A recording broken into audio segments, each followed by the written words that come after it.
ठीक है, इसकी सीट मैंने दे दी तुम्हें, इसका समरी कवर करेंगे। चैप्टर का नाम है द एड्रेस, ठीक है, पता। और इस कहानी के राइटर हैं मार्गो मिनको, और यही मेन कैरेक्टर हैं इस कहानी के। जो पूरी कहानी इन्हीं के चारों ओर घूमती है। द एड्रेस, ये कहानी स्टार्ट होती है वर्ल्ड वॉर के समय, जब विश्व युद्ध चल रहा है। विश्व युद्ध ने बहुत सारे जख्म दिए हैं जो अभी तक भर नहीं पाए हैं। जैसे कि जापान में 1945 में जो परमाणु बम गिराए थे, उसके दर्द अभी भी देखे जा सकते हैं वहां पर, नागासाकी हिरोशिमा में, है ना। ऐसे ही बहुत सारे लोगों के परिवार से लेकर के जनरेशन की जनरेशन उनकी खत्म हो गई। तो उसी से ही इंस्पायर होकर के एक चैप्टर लिखा गया जिसका नाम है एड्रेस, और मार्गो मिनको इसके राइटर हैं। जब वो छोटी थी तब वो उस घटना को देखती हैं तो बड़े होकर के लिख रही हैं। क्योंकि मोस्टली राइटर कौन होते हैं, जो उन्होंने देखा, एक्सपीरियंस किया, एक्सपीरियंस करने के बाद जब बड़े हो गए उन्होंने बताया कि साहब ये चीज़ हमने देखी, ये चीज़ हमारे साथ घटी। ठीक है, 9th क्लास में आपने पढ़ा होगा एडवेंचर्स ऑफ टोटो, ठीक है ना। तो टोटो का जो राइटर होता है बड़ा होके तो लिखता है उसको, रस्किन बॉन्ड नाम का जो राइटर है, ठीक है। तो इसी में ही बात की गई है मार्गो मिनको के द्वारा कि जब ये छोटी थी, जब वर्ल्ड वॉर चल रहा था, तो वर्ल्ड वॉर के समय में क्या होता है, तो उनकी जो मदर है मिसिस एस, मार्गो मिनको की मदर का नाम क्या है, मिसिस एस। तो मिसिस एस की जानने वाली थी डॉर्लिंग, क्या थी, मिसिस डॉर्लिंग। अकिटेंस बोला गया है, अकिटेंस का मतलब होता है जो केवल जान पहचान होती है, रिश्ते नहीं है या कोई खास रिश्ता है उनसे। तो जो वर्ल्ड वॉर के टाइम पे जो ऑथर की मदर है मिसिस एस, तो इनकी बातचीत होती थी किससे, डॉर्लिंग नाम की लेडी से। और इनकी एक डॉटर है, तो ये रिलेटेड है इनसे। तो जब छोटी थी तो इनकी कम्युनिटी है ज्यूज, जो यहूदी होते हैं। तो वर्ल्ड वॉर के टाइम पे यहूदियों को मारा जा रहा था, पकड़ पकड़ के उनको काटा जा रहा था, ठीक है, बहुत बुरी स्थिति थी। तो इसीलिए अपनी जान बचाने के लिए तो ये क्या करने वाले थे, उस जगह को छोड़ के जाने वाले थे, ठीक है बेटा। तो क्या करना था, हॉलैंड में वॉर चल रहा था, तो इनको अपनी जान का खतरा था, तो इसलिए वहां से जाना चाहते थे। लेकिन जो घर में जितनी भी चीजें हैं, तो उन्होंने सोचा मिसिस एथ में, तो क्या करते हैं, अपनी सारी चीजों को हम मिसिस डॉर्लिंग को दे देते हैं, जब युद्ध खत्म हो जाएगा उनसे वापस ले लेते हैं। तो धीरे धीरे करके क्या करती है, अपना सामान देती है। लेकिन जब भी वो आंटी सामान लेके जाती थी तो मार्गो मिनको देख लेती थी कि आंटी ये सामान ले जा रही हैं, आंटी को अपना सामान दे दिया, तो बताती थी कि बेटा अभी एक्चुअली क्या है, आंटी को इसलिए दे दिया है क्योंकि अभी चीज़ें सही नहीं चल रही हैं, वॉर के बाद जब हम वापस लौट के आएंगे वो आंटी से हम वापस ले लेंगे, ठीक है ना। वो आंटी की दशा को देख करके बोलती थी कि आंटी इतनी परेशान होकर के, दुख में होकर के चीज़ों को ले जा रही है, उनकी कमर में दर्द हो गया, झुक झुक के ले जा रही है, जबकि उनका घर दूर है, फिर भी वो सामान को अपने ऊपर लाद लाद के ले जा रही हैं, ठीक है। तो होता क्या है, जब वो लगभग लगभग वॉर के बाद लगभग 15 साल बाद जब वो लौट के आती हैं, कि उसकी माँ ने बताया था कि एक घर है जिसका एड्रेस उन्होंने दिया था हाउस नंबर 46, क्या बेटा, हाउस नंबर 46 मार्कोनी स्ट्रीट करके कुछ उन्होंने जगह का नाम बताया था। तो बेटा अगर मैं नहीं रहूं, मेरे बाद अगर आप आओ, तो आपको मैं एक एड्रेस दे रही हूँ, ठीक है ना, हाउस नंबर 46 मार्कोनी स्ट्रीट में जाना, तो वहां पर ये आंटी रहती हैं। तो वॉर के बाद जब जाती है, माँ तो नहीं रही, जब जो जाती हैं तो मार्कोनी स्ट्रीट में पहुंचती हैं, तो उनको डाउट्स है कि मैं सही पहुंची नहीं पहुंची, हल्का सा कंफ्यूजन है उनको। फिर वो पहुंचती हैं, देखती हैं, पहले दरवाजे को खटखटाती हैं, खटखटाने के बाद देखते हैं एक लेडीज निकल के आती है, उन्होंने पहले एप्रन पहना हुआ था। तो एप्रन उनको पता लगा कि ग्रीन एप्रन है, उनके बटन भी थोड़े फेड हो गए हैं, वो एप्रन वही था जो उसकी माँ पहना करती थी। तो बटन को देख करके उसे पता लग गया। तो पहले तो बोलती है कि is this miss Darlings house, वो कहती है यस।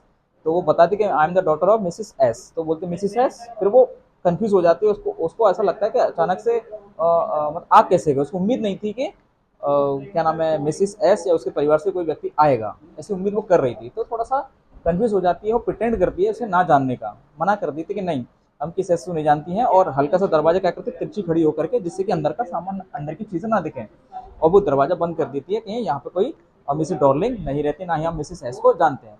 तो उसको लगा हो सकता है मैं गलत पते पे आ गई हूँ, लेकिन फिर भी वो एप्रन को देख करके और वो समझ जाती है कि शायद मैं सही जगह पर आई हूँ। जब वो लेडीज अंदर जाती है तो अंदर जा करके देखती है वो किसी व्यक्ति से बात कर रही है।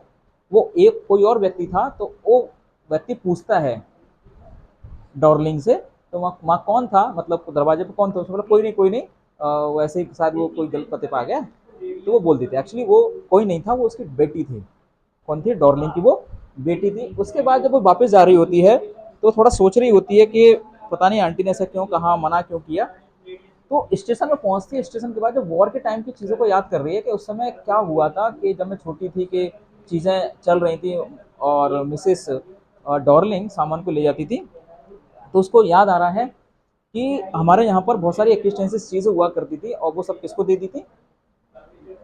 ठीक है, डॉर्लिंग को दे दी। तो फिर भी उसकी इच्छा हुई कि एक बार वो फिर दोबारा जाए। वैसे मन तो नहीं माना था, लेकिन जब रिकॉल करती है सारी चीज़ों को, मेमोराइज करती है, फिर दोबारा से वो डॉर्लिंग के घर जाती हैं कुछ दिनों के बाद। तो डॉर्लिंग के घर जाती हैं, बेल बजाती है, तो उस समय वो मिसेस डॉर्लिंग घर पे नहीं होती हैं, उनकी बेटी होती है। तो बेटी तो उसको अंदर बुला लेती है और बैठने को बोलती है। तो उसको कमरे में ले जा करके बिठाती है, बोलती है आप बैठिए, माँ आती होंगी, ठीक है, थोड़ी देर में, जब तक मैं आपके लिए चाय बनाती हूँ। तो चाय बनाती है, तो जिस कमरे में वो बैठती है देखती है कि बहुत सारी चीज़ें जो उसके घर में हुआ करती थी, जैसे हनुका जो कैंडल का स्टैंड होता है, टेबल क्लॉथ होता है जो एक बार जल गया था जब वो बचपन में उसके गलती से जल गया था, उस कॉर्नर पर देखती है टेबल कपड़ा भी उसी का ही है। और कटली रखी हुई है, कटलरी मतलब जो भी खाने का सामान यूज करते हैं, चम्मच कटोरी वगैरह, वो सब चीजें वो सब बता रही हैं। और जितनी प्लेट्स वगैरह हैं वो रखी हुई हैं, और कुछ एंटिक पीसेज हैं जो घर में सजा के रखे हैं, जो मिसेस एस के यहाँ हुआ करते, तो वो सब चीजें वही रखी हुई हैं एज इट इज। वो थोड़ी गंदे हो गए, ऐसा लगा कि बेतरतीब तरीके से वो रखी हुई हैं, लापरवाही तरीके से वो चीजों पर रखी हुई है, घर में कोई कदर नहीं है। ठीक है, उनको देख करके वो श्योर हो जाती है कि सब सामान हमारा वही है। फिर भी क्या करती हैं डॉर्लिंग, इसको मुकर जाती हैं जब वो आई थी पहली बार। उसके बाद वो लड़की जब सर्व करती है तो चम्मच वगैरह दिखाती है, देखो ये चांदी का सिल्वर का चम्मच है। तो वो लड़की जब वो ग्रीन बॉक्स को खोलती है तो वो बताती है अच्छा वो ग्रीन बॉक्स होगा, ग्रीन बॉक्स में वो चीजें रखी होंगी। तो वो डॉर्लिंग की बेटी कहती है आपको कैसे मालूम? वो कह रहा है हाँ बस मैंने ऐसे गैस किया, क्योंकि उसको मालूम था कि एक बार उसकी माँ ने बचपन में उस बॉक्स को लाकर दिया था और सफाई करने के लिए बोला था मार्को मिनको को कि बेटा इसको साफ कर दो, क्योंकि उसको भी नहीं मालूम था कि चांदी की चीजें हैं। तो इसलिए उसको रिकॉल आ गया कि हाँ मेरी माँ ने एक बार उसको साफ तो कराया था, वो ग्रीन बॉक्स था उसमें बहुत सारी चीजें रखी थी, और वही बॉक्स उसको नजर आ रहा था। उसने बोला बॉक्स में बहुत सारी चीजें हैं। तो इस तरीके से वो सामान वो नजर आता है।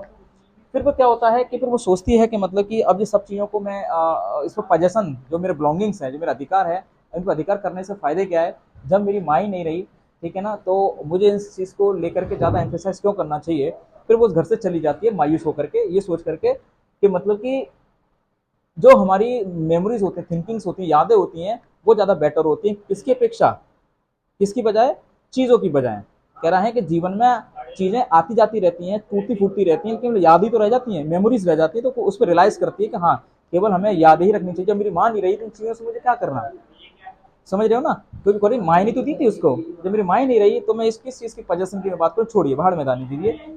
तो पर इसमें यह बताया गया है पहली चीज़ कि grid and selfishness destroy human values. तो इंसान को जो लालच होता है और जो स्वार्थ होता है, वो व्यक्तियों के गुणों को, व्यक्तियों की नैतिकता को मार देता है। व्यक्ति की जो नीयत खराब होती है वो किस वजह से हो जाती है? क्योंकि स्वार्थी हो जाता है, उसके अंदर लालच आ जाता है। लालच की वजह से जो नैतिक शिक्षा सारी भरी होती है वो सब तार तार हो जाती है। तो वो इसने कहा कि इस आंटी की नीयत खराब हो गई चीज़ को लेकर के, मेरी माँ ने इसके ऊपर विश्वास किया था, जबकि इनकी जिम्मेदारी बनती है कि सारी चीज़ें उनकी बेटी को दे देनी चाहिए थी, विश्वास करके दी थी, लेकिन नहीं, आंटी का पूरा मोराल ही चेंज हो गया, तो उसने दिमाग हटा दिया। दूसरी चीज क्या बताते हैं इस कहानी में? Memories and emotions are more precious than things. अगर चीजों को भाड़ में जान दीजिए, जो यादें होती हैं, जो भावनाएं होती हैं, वो ज्यादा कीमती होती हैं, जो मेरे मन में बसी हुई हैं, जो माँ ने मुझे सिखाया, जो मेरी माँ की फीलिंग्स है, वो जो चीजें हमारे यहाँ हुआ करती थी, बस ठीक है, इसी के साथ हम अब जिएंगे आगे। बाकी हम दिमाग पे चीजों को नहीं ले रहे। जो गई सो गई, माँ ने दे दी तो दे दी, उनका ईमान उनके साथ, हमारा ईमान हमारे साथ। और अगली चीज है, बात है युद्ध। युद्ध आज तक किसी किसी का भला नहीं किया है। यानी झगड़े की बात कर लें, छोटे स्तर पे झगड़े हो गए और बड़े स्तर पे, देश के स्तर पे युद्ध हो गए, उससे आज तक कभी भी किसी का भला नहीं हुआ है, हमेशा नुकसान ही हुआ है। तो war causes deep personal loss. कह रहा अपना जो निजी नुकसान होता है वो होता है। और अगली चीज, let go of the past.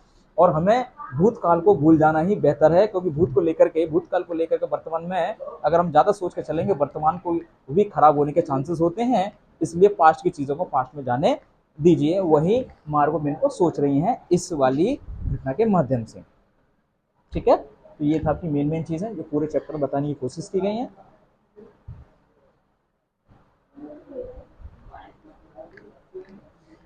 समझ में आया? कोई डाउट? इसलिए आजकल विश्वास भी हमें इतना नहीं कर लेना चाहिए। आंख बंद करके पहले हमें सच्चाई को जान लेना चाहिए, पूरी तरीके से परख लेना चाहिए, तब जा करके हमें विश्वास करना चाहिए। और लेकिन कभी कभी ये भी होता है कि क्या पता व्यक्ति का ईमान कब डगमगाया, ये भी एक अलग चीज़ है। ये कभी इंसान के माथे पर नहीं लिखा है कि एकदम से जब उसके अंदर लालच जाग जाता है, लालच नाम का भूत सोता हुआ उठ जाता है, तो